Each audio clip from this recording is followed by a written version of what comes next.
ছিল না বাংলাদেশে, হুজুর তো বয়ান করে গেল। একটা সরকার এবং তার কর্মী সমর্থক গড়তে কত হাজার হাজার লক্ষ লক্ষ মানুষ লাগে। সমর্থকের সংখ্যা তো লক্ষ না, লক্ষেরও বেশি, কোটি কোটি, কত কোটি। কিন্তু একটা সরকার ভাঙতে বেশি কিছু লাগে না। নেত্রীজি খালি হেলিকপ্টারে চড়ে পালালেই চলে। এরপর কে যে কোন দিকে গিয়ে ইঁদুরের গর্তে ঢুকে টর্চ লাইট দিয়েও খুঁজে পাওয়া যায় না। তাহলে গড়ার জন্য বহুত কিছু লাগে। এত কষ্ট করে নির্বাচন করে, তাহাজ্জুদের সময় নির্বাচনই হোক আর দিনের বেলা নির্বাচনই হোক, তাহাজ্জুদের সময় নির্বাচন করতেও তো কষ্ট আছে। রাতের ঘুমটা তো গভীর হয় তাহাজ্জুদের টাইমেই। আর আজকাল তো ছেলে পেলে আগে ঘুমায় না। রাত 1টা-2টায় যদি ঘুম শুরু হয় তাহলে তাহাজ্জুদের টাইমে তো ঘুমটা ফুল গিয়ারের মধ্যে থাকে। ওই সময় গিয়ে ভোটের আমলের মেহনত করা যেন তেন কথা না। তো এত কষ্ট করে এতগুলো আসন নিয়ে সরকারে আসে, কিন্তু যাওয়ার জন্য কিছু লাগে না, একটা উড়াল মারলেই চলে। এমনকি উড়াল মারার আগে সাইন করেছে কিনা এটাও নিশ্চিত না। যে যার ব্যাপারে অভিযোগ সে বলে হ্যাঁ আমি পদত্যাগ করেছি, ছেলে বলে না আমার আম্মা এখনো পদত্যাগ করে নাই। হাকিকত আল্লাহ ভালো জানে। তো কি বুঝলাম এখান থেকে? যে গড়তে অনেক কিছু লাগে, ভাঙতে বেশি কিছু লাগে না। এই যে দেখেন না, এক সিল লেগে যায়, সে হলো মুক্তিযুদ্ধের চেতনার অধিকারী। ব্যাস, কপালের মধ্যে তার এই ট্যাগটা লেগে গিয়েছে, সে হলো মুক্তিযুদ্ধের চেতনার অধিকারী। মুক্তিযোদ্ধাও না কেন? কারণ হয়তো 71 সালে সে দূরের কথা, তার জন্ম হওয়া দূরের কথা, তার বাপের হয়তো মুসলমানই হয় না 71 সালে। এজন্য ডাইরেক্ট বলবে না মুক্তিযোদ্ধা, কি বলবে? মুক্তিযুদ্ধের চেতনার অধিকারী। এখন যদি গিয়ে ডাকাতি করে তাও কিছু বলা যাবে না, বললে আপনাকে বলবে মুক্তিযুদ্ধের বিপক্ষের শক্তি। যদি চুরি করে কিচ্ছু বলা যাবে না, আপনাকে বলবে আরে তো আমার বিরুদ্ধে বললি, তুই মুক্তিযুদ্ধের বিপক্ষের শক্তি। যদি ধর্ষণ করে, যদি টেন্ডারবাজি করে, যদি চাঁদাবাজি করে, একই সমস্যা, কিচ্ছু বলা যাবে না। যা বলবেন আপনি মুক্তিযুদ্ধের বিপক্ষের শক্তি। কিছুদিন আগে মনে নাই, ভাগ যেন দুইটা, হয়তো মুক্তিযোদ্ধার নাতি, না হলে রাজাকারের নাতি, মাঝামাঝি কিছু নাই। মুক্তিযোদ্ধারা যদি কোঠা না পায় তাহলে কোঠা পাবে রাজাকাররা। তাহলে সমাধান হলো দুইটা, হয়তো মুক্তিযোদ্ধা না হলে রাজাকার। দুঃখে ফেটে পড়ে ছেলেরা বলতে শুরু করলো তুই কে আমি কে, বাকিটা তো মনেই আছে আপনাদের। তাহলে দেখা গেল কপালের মধ্যে ট্যাগ একটা লেগে গেলে এরপর আকাম কুকাম যা করে সব বৈধ হয়ে যায়। এখন ইসলামী অঙ্গনে এগুলো চলে। নাম একটা লাগিয়ে দিবে পীরানে পীর দস্তেগীর। এখন যদি ফরজ গোসলও ঠিক মতো নাও করে তবুও পীর, নামাজ যদি একক্ত না পড়ে তবুও পীর, যদি মানুষ হয়ে আর এক মানুষের উদ্দেশ্যে সেজদায় লুটিয়ে পড়ে তাও পীর। নাম যেহেতু লেগে গিয়েছে পীর, এবার যত ভণ্ডামি করুক তবুও সে পীর। এরকম নামের রাজনীতি চলে নাকি চলে না? তাহলে নামের রাজনীতি দিয়ে তো হবে না। আহলে সুন্নাতুল জামাত এটা নাম বেঁচে খাওয়ার জিনিস না, এটা হলো আদর্শ আঁকড়ে ধরে থাকার জিনিস। আর কে মুক্তিযুদ্ধের পক্ষের শক্তি আর কে মুক্তিযুদ্ধের বিপক্ষের শক্তি, এটা মাইক ফাটিয়ে বলার জিনিস না, এগুলোকে রাজনৈতিক এজেন্ডা বানানোর জিনিস না, বরং এগুলো কাজে কর্মে প্রমাণ দেখানোর জিনিস। একইভাবে আহলে সুন্নাত ওয়াল জামাত কে, এটা সারাদিন মাইক ফাটিয়ে ফাটিয়ে যে আমি আহলে সুন্নাত ওয়াল জামাত, আমি সুন্নি, আর বাকি সবাই ভণ্ড, বাকি সবাই ওয়াহাবি, বাকি সবাই বেদাতি, এগুলো মাইক ফাটানোর জিনিস না, এগুলো কাজে কর্মে প্রমাণ দেওয়ার জিনিস। যার কাজ দেখলে আপনি বুঝবেন তার কাজের মধ্যে নবীর আদর্শ পাওয়া যায়, সাহাবীদের আদর্শ পাওয়া যায়। সে মাইক ফাটাক বা না ফাটাক, নিঃসন্দেহে সে আহলে সুন্নাত ওয়াল জামাত। আর যার কাজ দেখে বুঝবেন ওর কাজের মধ্যে নবীর আদর্শও নাই, সাহাবীদের আদর্শও নাই, সে যদি 1000 বার নিজেকে বলে সুন্নি, আপনি চোখ বন্ধ করে বলবেন তুই সুন্নি না রে, তুই সুন্নি নাম বেচে খাওয়া সিন্নি। সুতরাং নামের রাজনীতি বন্ধ করতে হবে। তো আহলে সুন্নাত ওয়াল জামাত আদর্শকে ব্যাপক থেকে ব্যাপকতর করতে হবে। একটা জিনিস মাথায় গেঁথে রাখবেন, একজন দুজন কখনো পুরো সমাজকে পরিবর্তন করতে পারে না। সমাজকে পরিবর্তন করতে চাইলে ব্যাপক গণজাগরণ লাগে।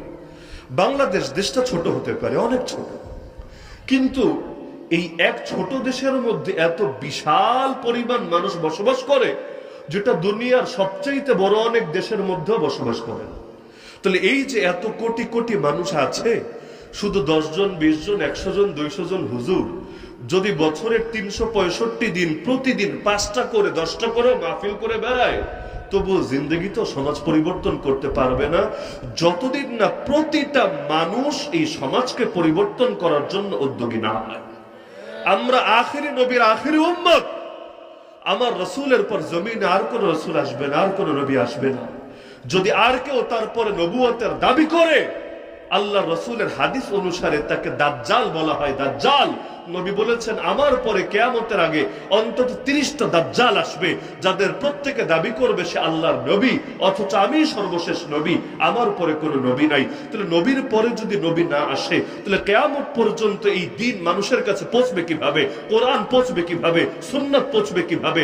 নবী বলে গিয়েছেন বাল্লিগু আন্নী ওয়ালাউ আয়া, আরে উম্মত আমার পক্ষ থেকে তোমরাই পৌঁছে দিবা, বেশি না, একটা আয়াত যদি জানো সেই আয়াতটাও অন্যের নিকট পৌঁছে দিবা, নিজের সিনার মধ্যে গোপন করে রাখবা না।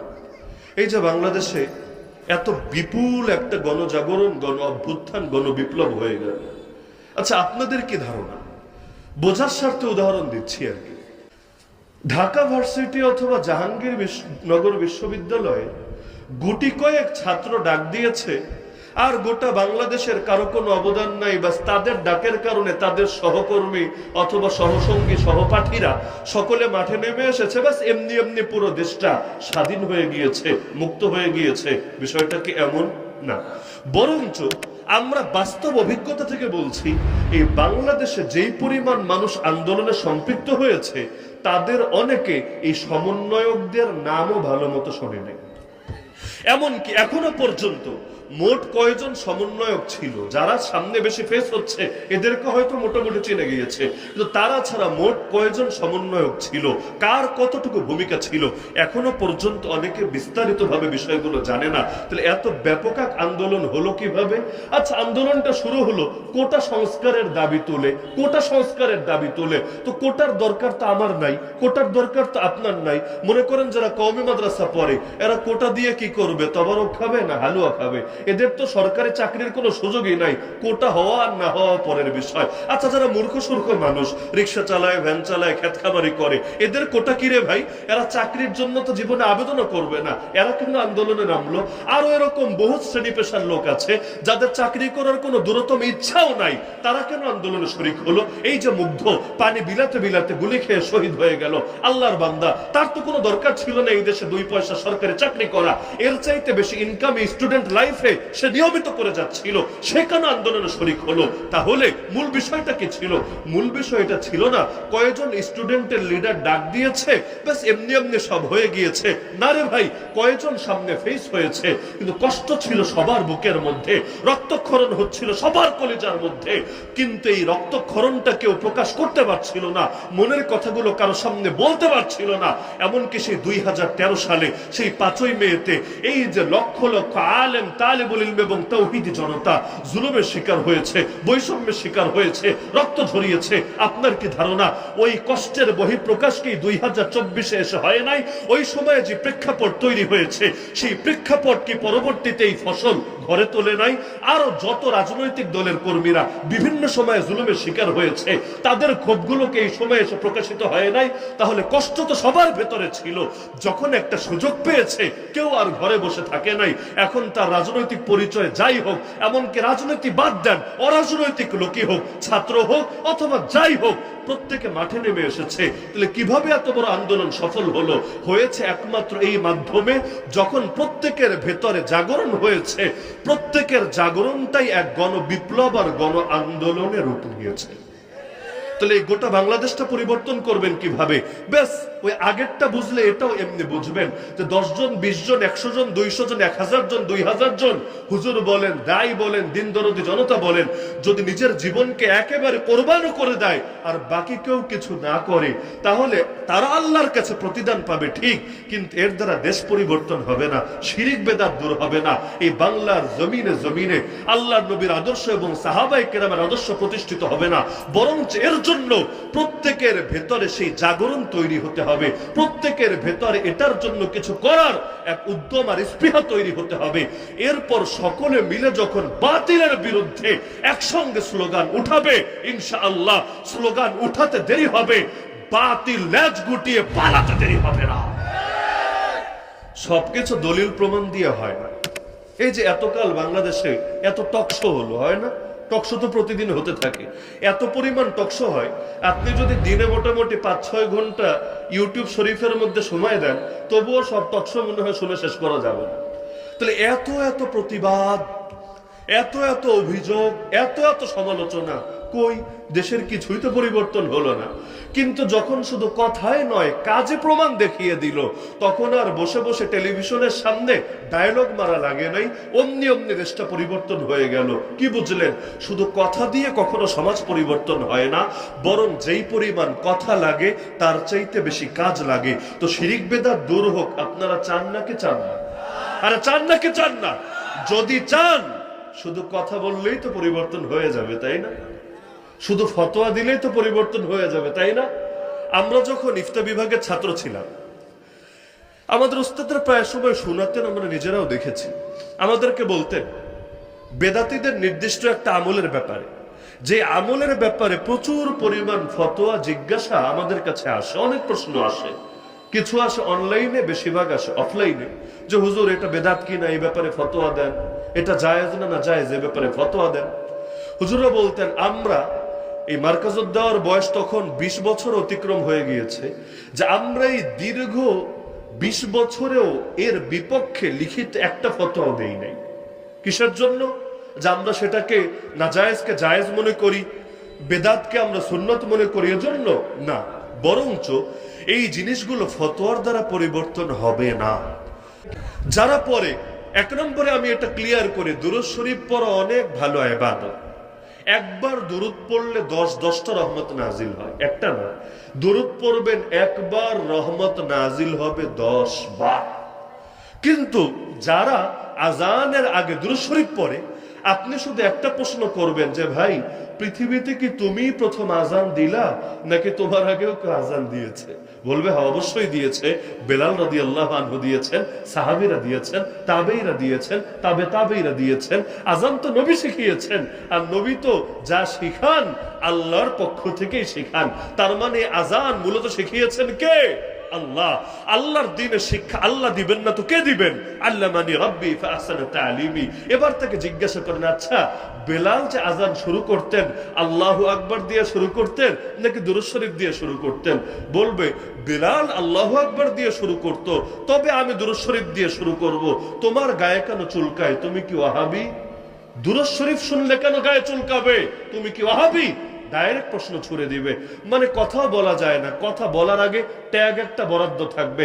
কথা বললেই নবীর দুশ্মন, কথা বললেই ওয়াহাবি, কথা বললেই ইয়াজিদি, পুরাই ওই দলের মতো আর কি। কথা বললেই রাজাকার, কথা বললেই মুক্তিযুদ্ধের বিপক্ষে শক্তি, কথা বললেই উগ্রবাদী। এই গালিগুলো এমন ভাবে প্রচার করে রাখে, ওদের গালির ভয়ে মানুষ কথাই বলতে পারে না মনটা খুলে। আচ্ছা তুমি আগে আমাকে বলো, দুরূদ শরীফ পড়া ভালো, কোনো সন্দেহ নাই। কোরআন শরীফ পড়া ভালো না খারাপ, আগে এটা ক্লিয়ার করো। বলবে হ্যাঁ অবশ্যই ভালো, দুরুদের চাইতে আরো বেশি ভালো। তাহলে ঠিক আছে, তুমি দুরূদ শরীফ পড়ো, পাশের মসজিদে তাহলে কোরআন শরীফ পড়ুক। আজান দেওয়ার আগে আয়াতুল কুরসি 10 বার, সূরা হাসরের শেষ 3 আয়াত 50 বার। আর এক মসজিদে চিন্তা করুক সুবহানাল্লাহ আলহামদুলিল্লাহ পড়া খারাপ নাকি, এগুলো পড়ি 1000 বার। আর এক এক মসজিদে এক এক ঢঙের আজান, এক এক রঙের আজান। আরে মুসলমান রাখেন, হিন্দু খ্রিস্টানও পেরেশান হবে, হায় রে এই কোন মাইনকা চিপায় এসে পড়লাম, আজানটাই দেখে বরবাদ করে ছেড়েছে। তাহলে নবীর আজান, সাহাবীদের আজান যদি আল্লাহু আকবার দিয়ে শুরু হয়, লা ইলাহা ইল্লাল্লাহ দিয়ে শেষ হয়, আমাদেরটা আল্লাহু আকবার দিয়ে শুরু হবে। আর যেখানে তারা শেষ করেছেন সেখানে শেষ হবে। দুরূদ পড়া ভালো, কোনো সন্দেহ নাই, কিন্তু নিজের থেকে কোনো জিনিস এনে নতুন করে আগে যোগ করারও দরকার নাই, যেটা যোগ আছে বাদ দেওয়ারও দরকার নেই। ফজরের নামাজ ফরজ কয় রাকাত? যদি 4 রাকাত পড়ি সওয়াব বেশি হবে না? বলবেন হুজুর নামাজই তো পড়েছি, সিনেমা তো দেখি নাই। নামাজ পড়েছি, গুনাহ কেন হবে? সফরে বের হয়েছেন, 4 রাকাত বিশিষ্ট নামাজ যদি আপনি একা একা নামাজ পড়েন, পড়তে হয় কয় রাকাত? 2 রাকাত। তাহলে যোহরের ফরজ নামাজ সফরে গিয়েছেন 2 রাকাত পড়বেন। আপনি ভাবলেন কেন সময় তো আছে, ফরজ 4 রাকাতই পড়ে ফেলি না। এই যে অতি পণ্ডিতি করলে সওয়াব হবে না গুনাহ হবে? তাহলে ইসলামকে তো মানতে হবে ইসলামের মতো করে, নিজের মতো পণ্ডিতি করে মানা যাবে না। এবার এই উদাহরণ বুঝে থাকলে আমি পরবর্তী দুটো কথা ক্লিয়ার করে আলোচনার ইতি টানতে পারবো সহজে ইনশাআল্লাহ। 1 নম্বর কথা হলো, যদি নবীর সাহাবীরা এবং আল্লাহ রাসূলের আদর্শরাই জিন্দেগীর সব ক্ষেত্রে আমাদের আদর্শ হয়, তাহলে জিকিরের ক্ষেত্রেও তো তারাই আদর্শ হবেন।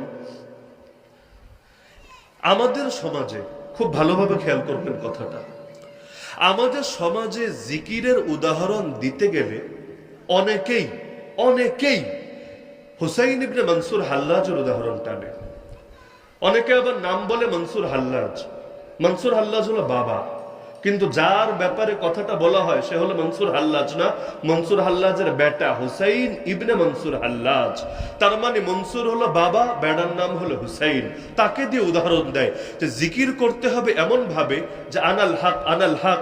জিকির করতে করতে এক পর্যায়ে তিনি বলে ফেলেছিলেন আমি আল্লাহ আমি আল্লাহ আমি আল্লাহ, মানে আল্লাহর প্রেমে এমন ভাবে বিলীন হয়ে গিয়েছিলেন যে আর নিজেকে কন্ট্রোল করতে পারেন নাই, নিজের ব্যাপারে দাবি করে বসেছেন যে আনাল হক আমি আল্লাহ আমি আল্লাহ। এই যে উদাহরণটা, এখানে আমি সহজ সহজ তিনটা কথা যোগ করছি, কোনো ফতোয়া না, তিনটা কথা। এক নম্বর কথা হলো, খুব ভালো করে মাথায় রাখবেন, নবীর সাহাবীরা কি জিকির করেন নাই? তাবেঈরা কি জিকির করেন নাই? তাবেঈরা কি জিকির করেন নাই? আল্লাহ রাসূল কি জিকির করেন নাই? যদি তারা জিকির করেই থাকেন, জিকিরের ক্ষেত্রে তাদের আদর্শ না বলে আমরা পরবর্তী কাউকে এত বেশি হাইলাইট করছি কোন দুঃখে? সাহাবীরা কিভাবে জিকির করতেন অনেক মানুষ ঠিকমতো জানেই না, এগুলো আলোচনার মধ্যে আসেই না। একটা জিনিস মাথায় রাখবেন, কেউ যদি কোনো বিশেষ হালতের শিকার হয়ে এমন কিছু করে ফেলে যেটা স্বাভাবিক না, যেমন হাদিসের মধ্যে আছে, কোন বান্দা যদি তওবা করে আল্লাহ তার তওবায় এত বেশি খুশি হন।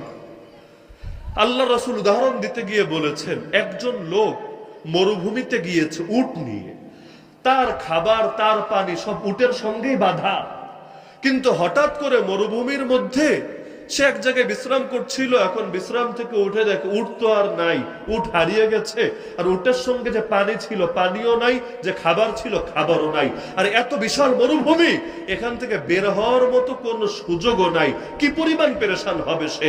আর মরুভূমি এমন কোনো জায়গা না যে একদিকে হাঁটতে থাকলাম আর রাস্তা বের হবে, বরঞ্চ অনেক ক্ষেত্রে এমন হয় একদিন পরিমাণ হাঁটবে, হেঁটে দেখবে যেখান থেকে শুরু করেছে ওই জায়গায় এসে পৌঁছিয়েছে। মরুভূমির জাহাজই বলা হয় উটকে। তো কি পরিমাণ বিচলিত থাকবে, তার জান নিয়ে তো সে চিন্তায় পড়ে যাবে। এমন অবস্থায় আবার মনে করেন ঘুমিয়ে পড়েছে, ঘুম থেকে জেগে দেখে তার উটও তার সামনে, আর উটের উপর যে পানি আর খাবার ছিল সেটাও আপন জায়গায় বহাল। এতে যে খুশি হবে আল্লাহ এর চাইতেও বেশি খুশি হন। কিন্তু নবী এটা বোঝাতে গিয়ে কথায় শেষে এটা যোগ করেছেন যে সে উটটা পেয়ে এত বেশি খুশি হয়ে গেল, খুশির ঠেলায় বলে ফেললো, স্বাভাবিক সেন্সে না, খুশির কারণে সে বলে উঠলো, আল্লাহ তোমার প্রশংসা, তুমি আমার বান্দা আমি তোমার খোদা। বলতে চেয়েছে কি যে তুমি আমার রব আমি তোমার বান্দা। কিন্তু এত বেশি খুশি হয়ে গেছে, মৃত্যুর ভয় থেকে বেরিয়ে সামনে সব স্বাভাবিক পেয়ে এত আনন্দের আতিশয্যে লিপ্ত হয়েছে, মাথা ঠিকমতো কাজ করে নাই। বলতে চেয়েছে ওইটাই, কিন্তু বের হয়ে গেছে উল্টাটা, যে আল্লাহ তুমি আমার বান্দা আমি তোমার রব আমি তোমার খোদা। এই কথা বলার কারণে সে কি বেঈমান হবে? কারণ সে ইচ্ছায় বলে নাই, আনন্দের আতিশয্যে সেন্সের উপর নিয়ন্ত্রণ রাখতে পারে নাই। আল্লাহ নবী বলেন, বান্দা যখন তওবা করে আল্লাহ এই ব্যক্তি যতটা খুশি হয়েছে উঠবে এর চাইতেও বেশি খুশি হন। তাহলে এখান থেকে কি বুঝলেন? যদি কেউ সেন্স হারিয়ে ফেলে আর সেই সময় অস্বাভাবিক কোনো কাজ করে ফেলে, আল্লাহ তাআলা তাকে মাফ করে দেন। জিকির করতে গিয়ে কারো যদি এমন কোন হালত হয় যেটা স্বাভাবিক না, অভিনয় না, কেউ যদি অভিনয় করে করে সেটা ভণ্ডামি। কিন্তু জিকির করতে করতে বেহুশ হয়ে গেল, জিকির করতে করতে কোন অস্বাভাবিক কাজ করে ফেললো, নিজের সেন্সের উপর নিয়ন্ত্রণ হারিয়ে, আল্লাহ তাআলা এটা মাফ করবেন, এই হাদিসের আলোকে বলা যেতে পারে। তবে যেই প্রসঙ্গে কথাটা টানলাম এটা অন্যদের জন্য দলিল হবে না। দলিল হয় সুস্থ জিনিস, অসুস্থ জিনিস দলিল হয় না। দলিল হয় স্বাভাবিক জিনিস, অস্বাভাবিক জিনিস দলিল হয় না। অনেক সময় দেখেন না, জিকির করতে করতে অনেকে পাগলামি শুরু করে দেয়, কিন্তু দেখবেন যিনি জিকির করাচ্ছেন তিনি কিন্তু পাগলামি করছেন না। একজন লাফাতে লাফাতে তার গায়ের উপর এসে পড়ে গেছে, তিনি কিন্তু আপন জায়গায় বসে আছেন, তিনি কিন্তু লাফ দিয়ে মুরিদের উপর পড়ে যান নাই। তাহলে লাফানোটাই যদি কামিয়াবি হতো তাহলে যিনি জিকির করাচ্ছিলেন তিনিই তো বেশি লাফাতেন। তার মানে লাফানোটা দুর্বলতা, আর নিজেকে ধরে রাখা স্থির রাখা এটাই হলো মজবুতি, এটাই হলো সবলতা। তাহলে এখান থেকে কি বুঝলেন যে হুসাইন ইবনে মনসুর হাল্লাজের ক্ষেত্রে যদি আমরা ধরি যে তিনি সেন্স হারিয়ে ফেলেছিলেন, অস্বাভাবিক অবস্থায় উপনীত হয়ে তিনি এই কথা বলে ফেলেছিলেন, তাহলে এটা তো ভাই অসুস্থতার হালত, এটা তো অস্বাভাবিকতার হালত। হ্যাঁ, তার যদি সেন্স হারিয়ে ফেলে আল্লাহ তাকে মাফ করতে পারে, কিন্তু আপনি অন্যদের সামনে এই অসুস্থ সময়ের উদাহরণ টেনে এটাকে প্রমোট দিচ্ছেন কিভাবে? পার্থক্য বুঝতে পারছেন? যে স্বাভাবিক জিনিস দিয়ে আপনি উদাহরণ দেন, অস্বাভাবিক জিনিস দিয়ে উদাহরণ দিয়েন না। মানুষকে আপনি জিকিরের গুরুত্ব বুঝান, লাফানোর গুরুত্ব বুঝাতে যায়েন না। না হলে কি হবে, মানুষ যার ভেতরে সেন্স হারায় নাই সেও লাফাতে শুরু করবে। সে ভাববে যত লাফাবো তত নেকি, লাফাতে লাফাতে যদি পিলারের আগায় উঠতে পারি আরো বেশি নেকি। অথচ এটা নেকির সাথে সম্পৃক্ত না। উপরন্তু কেউ যদি ইচ্ছা করে করে, এটা ধোকার প্রতারণা ছাড়া কিচ্ছু হবে না। তাহলে হুসাইন ইবনে মানসুর হাল্লাজকে সমাজের মধ্যে প্রমোট দেওয়া কিন্তু কিছুতেই যুক্তিসঙ্গত হতে পারে না, কিন্তু বাংলাদেশে এটা চলে। 2 নম্বর কথা হলো, হুসাইন ইবনে মানসুর হাল্লাজ যেই কথাটা বলেছিল, কেন বলেছিল? একটা ব্যাখ্যা তো আমি দিলাম। কেউ বলে আসলে সেন্স হারিয়ে ফেলেছে, কিন্তু অধিকাংশ ইমাম বলে না, সেন্স হারায় নাই, বরঞ্চ এই যে এই যুগে অনেক মারেফতি আছে না, আরে নিকলির মানুষ তো ভালোই বুঝবেন, আছে না অনেক মারেফতি। ওই দেওয়ানবাগির এক পীর মারা গিয়েছে, কত কত অদ্ভুত অদ্ভুত কথাবার্তা বলে যেত, নিজের ব্যাপারে এমন কথা বলতো যেই কথা যদি কোনো নবী রাসূল বলে তাহলে মানা যেতে পারে, কিন্তু ওর মতো লোকের ক্ষেত্রে কিছুতেই মানা যেতে পারে না। তাহলে অনেক ইমাম বলেছে যে হুসাইন ইবনে মানসুর হাল্লাজ যে কথাগুলো বলেছিল, এই কথাগুলো এই কারণে বলে নাই যে সে সেন্স হারিয়েছে, বরং সে ভণ্ড ছিল, সে ধোঁকাবাজ ছিল, সে প্রতারক ছিল।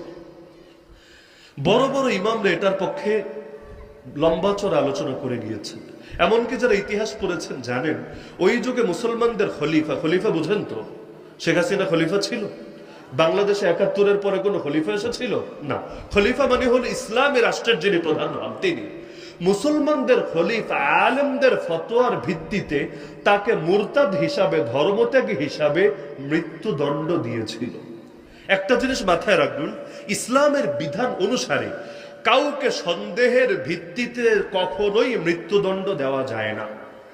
এমনকি যদি ন্যূনতম সন্দেহ জাগে তখনও মৃত্যুদণ্ড দেওয়া যায় না। যেমন মনে করেন 3 জন এসে সাক্ষ্য দিল, 3 জন যে ওই লোক জিনা করেছে, 3 জন বলল যে আমরা নিজের চোখে দেখেছি সে জিনা করেছে। বিচারক কি করবে জানেন? যার ব্যাপারে সাক্ষ্য দিয়েছে তাকে শাস্তি না দিয়ে এই 3 জনকে উল্টা অপবাদের কারণে শাস্তি দিবে, দণ্ড দিবে, তাদের পিঠে ব্যত্রাঘাত করাবে। কেন? কারণ শাস্তি দিতে চাইলে অন্তত 4 জনের সাক্ষী লাগবে, 4 জন। এখন 3 জন এসেছে, নিজের চোখে দেখেছে না, তাতেও হবে না, 4 জনের 4 জনই লাগবে। এমনকি 4 জন যদি এটা বলে যে আমরা দূর থেকে আওয়াজ শুনেছি অথবা আমরা অনুমান করে নিয়েছি, তাতেও হবে না, উল্টা এরা মাইর খাবে। বলতে হবে রাআইতুহু ওয়াতিয়াহা ফি ফারজিহা কাল মিল ফিল মিখালা, নিজের চোখে ডাইরেক্ট ওই আসল আমল চলার সময় যেভাবে সুরমাদানির ভিতর লৌহশলাকে প্রবেশ করে ওভাবে আমরা একই হালতের মধ্যে দেখেছি, তখন শাস্তি আরোপ করবে। আর মৃত্যুদণ্ডের চাইতে বড় কোনো শাস্তি তো হয় না। তো মৃত্যুদণ্ড এটা কখনো ধারণার ভিত্তিতে দেওয়া যায় না, যে অন্য মানুষের ঈমান বাঁচানোর জন্য এক বুজুর্গরে মনে চাইলো মেরে ফেললাম, অথবা অন্য মানুষকে সতর্ক করার জন্য মনে চাইলো লটকায়া দিলাম, এই সুযোগ ইসলামে নাই। তাহলে আলেমদের ফতোয়ার ভিত্তিতে তাকে যে মৃত্যুদণ্ড দেওয়া হলো এবং এটা নিয়ে একজন আলেম ওই সময় প্রতিবাদ করলো না, এটাই তো এ কথার প্রমাণ যে আলেমদের নজরেও সে ভণ্ড ছিল। সে এমন এক ভণ্ড ছিল যে আর মুসলমানই না, বরঞ্চ মুরতাদ হয়ে গিয়েছিল, ধর্মত্যাগী হয়েছিল। আর ইসলাম থেকে কেউ যদি মুরতাদ হয়ে যায় তার সাজা একটাই, সেটার নাম হলো মৃত্যুদণ্ড। তাহলে ওই যুগে আলেমরা মেনে নিল, বাদশাহ মেনে নিল, এর ভিত্তিতে তাকে মুরতাদ হিসাবে সুনিশ্চিতভাবে সাজা দেওয়া হলো, কেউ এটাকে চ্যালেঞ্জও করলো না। আর এতকাল পর এসে আপনার তাকেই প্রমোট দেওয়ার প্রয়োজন পড়লো কেন রে ভাই? সাহাবীর নাম কি আপনার চোখে পড়ে না? তাবের আদর্শ কি আপনি দেখতে পান না? হাসান বসরির জিকিরের উদাহরণ কেন টানছেন না? সে হুসাইন ইবনে মানসুর হাল্লাজকে দিয়ে কেন দলিল দিতে হবে? তাহলে হুসাইন ইবনে মানসুর হাল্লাজকে দিয়ে দলিল দেওয়া এটাও আহলে সুন্নাত ওয়াল জামাত এই শব্দের জন্য মানহানিকর। তাহলে আহলে সুন্নাত ওয়াল জামাত যদি খাঁটি হতে চাই, প্রকৃত হতে চাই, পূর্ণাঙ্গ হতে চাই, জিন্দেগির সব ক্ষেত্রেই এই 2 আদর্শ আঁকড়ে ধরতে হবে। এক আদর্শের নাম আল্লাহ রাসূল সাল্লাল্লাহু আলাইহি ওয়াসাল্লামের সুন্নাহ, আর দ্বিতীয় আদর্শের নাম জামাত, সাহাবায়ে কেরাম রাদিয়াল্লাহু আনহুম আজমাইনের জামাত। বাংলাদেশের মুসলমানদের মধ্যে এই ব্যাপক সমস্যা এখানে যে তারা কোনো ক্ষেত্রে এই 2 আদর্শ ধরতে খুব রাজি, আর কোনো ক্ষেত্রে মোটেও রাজি না। এই যে বাংলাদেশে যে সমস্ত এলাকায় বেদাত চলে ব্যাপকভাবে, এই আপনাদের নিকলিতে আছে কিনা আমার জানা নাই, যে সমস্ত জায়গায় ব্যাপকভাবে বেদাত চলে, তাদেরকে আপনি বলবেন, আচ্ছা তুমি এটা মানো কিনা যে তুমি আহলে সুন্নাত ওয়াল জামাত? বলবে হ্যাঁ অবশ্যই মানি। কারণ জান্নাতের দরজা খোলা এক দলের জন্যই। আল্লাহ নবী বলেছেন যে আমার উম্মত ৭৩টা দলে ভাগ হবে, এক দুই দল না, ৭৩টা দলে ভাগ হবে। কিন্তু ৭৩ দলের মধ্যে ৭২টা দলে জাহান্নামে যাবে, মাত্র একটা দল জান্নাতে যাবে। কোন সেই দল? মা আনা আলাইহি ওয়া আসহাবি, অর্থাৎ আহলে সুন্নাত ওয়াল জামাত। তো এখন এই পরিচয়কে অস্বীকার করতে পারবে না যে আমি আহলে সুন্নাত ওয়াল জামাত। তো আপনি দ্বিতীয় প্রশ্ন করবেন, যদি তুমি মানোই তুমি আহলে সুন্নাত ওয়াল জামাত, এই যে নতুন নতুন আমল তুমি চালু করলা, এই আমলের পক্ষে তুমি এই আদর্শ থেকে দলিল দেখাও দেখি। এক নম্বরে দেখাও আল্লাহ নবী করেছেন কিনা, বলেছেন কিনা, সমর্থন দিয়েছেন কিনা, অথবা আল্লাহ নবীর সাহাবীরা করেছেন কিনা, বলেছেন কিনা, সমর্থন দিয়েছেন কিনা, তাদের আদর্শ থেকে এটা প্রমাণিত হয় কিনা। অধিকাংশ ক্ষেত্রেই দেখবেন না, এই দুইটা উৎসের কোন এক উৎস থেকেও দলিল দেখাতে পারে না, এরপর ভণ্ডামি ছাড়তে রাজি হয় না। কেন? কারণ ভণ্ডামি হলো বিনা পুঁজির ব্যবসা। আরে মানুষ তো পুঁজির ব্যবসাই যেখানে ছাড়তে চায় না, আর বিনা পুঁজির এত বড় ব্যবসা এটা কি এমনি এমনি ছেড়ে দেবে? তো দলিল দেখাতে পারবে না, কিন্তু নামটাও আবার ছাড়বে না। অনেক ক্ষেত্রে নামের ব্যবসাটা কিন্তু ভালো চলে। আর বাংলাদেশে আমরা দেখেছি নাম দখল নিয়ে আলাদা রাজনীতি চলে। কারণ নাম যদি একবার লেগে যায়, বাস আর কিছু লাগবে না। মনে করেন হুজুরদের মুখ দমন করার জন্য একটা নাম লাগিয়ে দিলেই চলে যে এই হুজুরটা জঙ্গি, আর কিছু লাগবে না। এমনকি সে জঙ্গি হিসাবে প্রমাণিত কিনা এটাও দেখা লাগবে না। মনে করেন এই যে আমি ছোট একটা মানুষ, জেল খাটা লাগলো একটা বছর, কিসের জন্য? অভিযোগ হলো হুজুর হলো জঙ্গি। খালি আমি একা গ্রেফতার হলাম তা না, 2021 সালের কথা তো মনে আছে আপনাদের, একই সঙ্গে 1300 জন পত্রিকার রিপোর্ট অনুসারে, আর আমাদের চোখ বলে 1300 না, সংখ্যাটা এর চাইতে অনেক বেশি। তাহলে বাংলাদেশের মোটামুটি পরিচিত হুজুরদের মধ্যে তো কেউ বাকি নাই। হ্যাঁ, যারা লুকিয়ে ছিল তাদের কথা আলাদা পুলিশ খুঁজে পায় নাই, কিন্তু খুঁজে পেয়েছে কিন্তু গ্রেফতার করে নাই, এইরকম নজির খুব কম। তাহলে এই যে একসঙ্গে গ্রেফতার করা হলো, অভিযোগ কি? আচ্ছা হুজুর জঙ্গি। আচ্ছা জঙ্গি প্রমাণ করো দেখি। এখন বছরের পর বছর চলে যাচ্ছে, 21 গেল, 22 গেল, 23 গেল, 24 অর্ধেক চলে